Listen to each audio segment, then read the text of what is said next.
And finally, a great British classic reached the end of the road today. The last ever classic Mini car rolled off the production line at the Rover plant in Longbridge after 41 years. Chris Choi reports on the end of an era. With razzmatazz and vehicle 5,387,862, Mini's number is finally up. As the last car rolled out of Longbridge this morning, tributes poured in. Japanese bought it like hell. A lot of stars bought them. The Beatles had one, Peter Sellers had one, the royal family had one. In Paris, it became the chic car to sort of pick your girlfriend up in. It's the kind of treatment normally reserved for celebrities, but then the Mini has always been a megastar. This is the final one, and when they built it, they were also making history. They closed an era of motoring opened in 1959. Sir Alec Isigonis created a car to take a family of 4 with luggage, yet it truly was a Mini, just 10 feet long. And with films like The Italian Job, it captured first attention, then affection. Its sheer economy and compact styling have never really become outdated. Chosen for the final drive today, a star whose fame doesn't stretch quite as far back as British motoring's greatest hit. Lulu, why do you think everybody loves the Mini? Well, maybe it reminds a lot of us of the 60s, and the 60s were all about fun, let's face it. You know, and there's not enough fun in our lives, I don't think. The Mini isn't entirely extinct. At 41, it's had a facelift and is now part of BMW. Across Britain, thousands of enthusiasts think there's more mileage in the old model. I'm just so sad it's going. But there's nothing one can do about it. Ours is not. Ours is staying as is. As the last Mini leaves the factory, this could be just the start of increased cult status for what remains perhaps the world's favourite car. Chris Choi, ITN, Longbridge.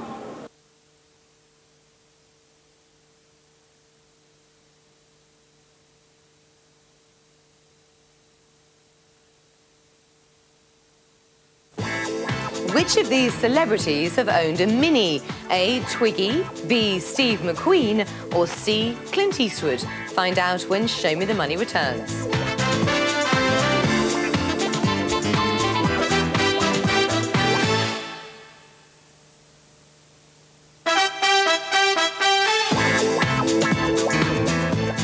In part 1, we asked which of these celebrities have owned a Mini.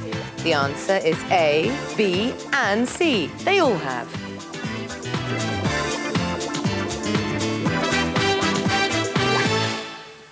The last Mini rolls off the production line at Longbridge today, but it's not the end of the Mini. BMW, who now own the brand, are planning to produce a new version, it will be different though, at their plant in Cowley.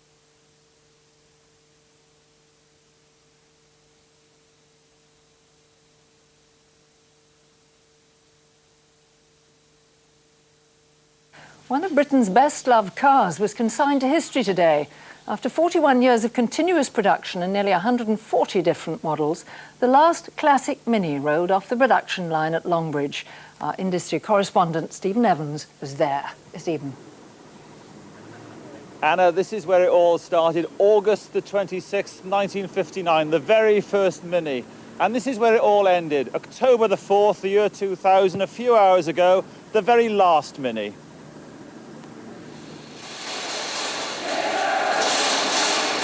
Talk of flying the flag. The last Mini, number 5,387,862, came off the line to the recorded chant of England football supporters.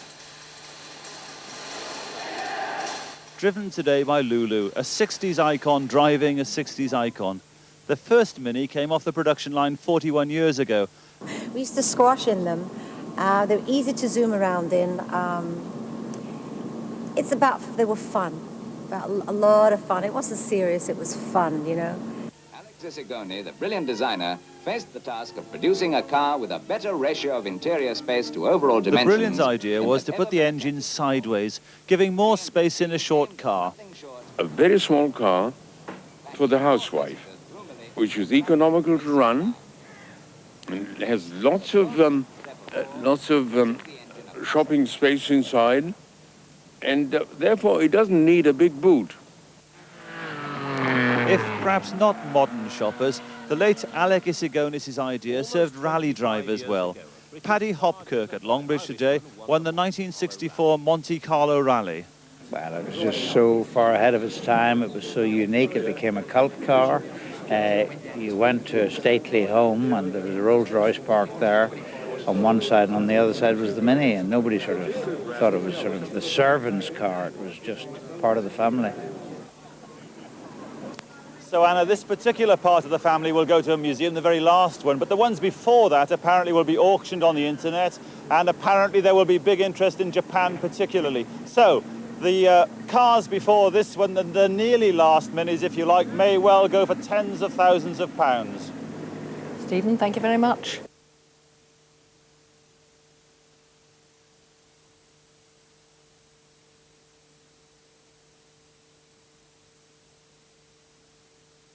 And it's the end of an era for one of the country's coolest cars. The classic Mini has been made for an astounding 41 years. But the last one rolled off the factory line today to make way for a brand new model.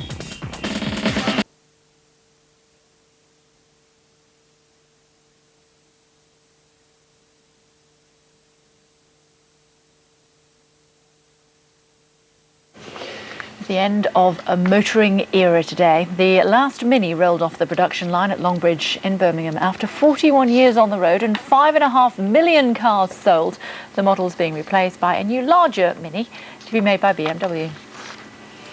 A performer with a strong link to the 60s was at the wheel of the last classic Mini off the Longbridge production line.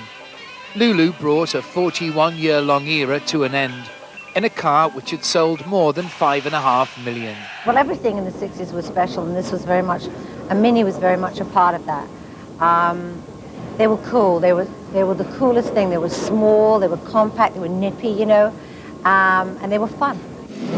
These motoring correspondents took the new cars and drove them and saw for themselves how the clever suspension and the new engine position gave them a spacious car with such a wonderful ability to hold the road that they were a zippy joy to drive. It was always a cool car to have. I mean, even pop stars who earned all that money and bought Rolls Royces and Ferraris always had a Mini as well.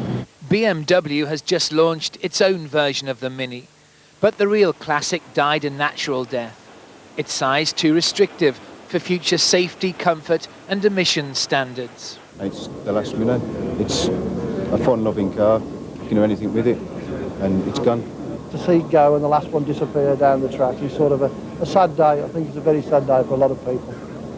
This is the very first Mini off the production line here at Longbridge in the August of 1959, and this one is the very last.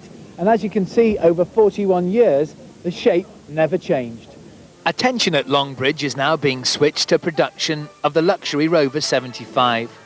But there's unlikely to be another car which will match the legendary status of the old Mini. David Crabtree, Sky News, Longbridge.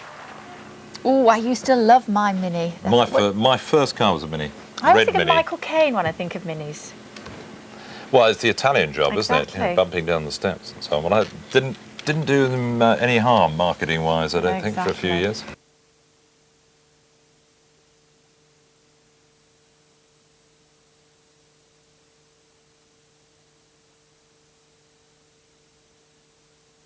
Mini, as we know it, has reached the end of the road. Accompanied by music from the film The Italian Job, the singer Lulu steered the final model of the classic Mini off the production line this morning.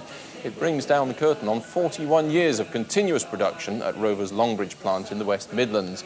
But the Mini is not completely dead. BMW are manufacturing a new, larger Mini at their Cowley plant in Oxford.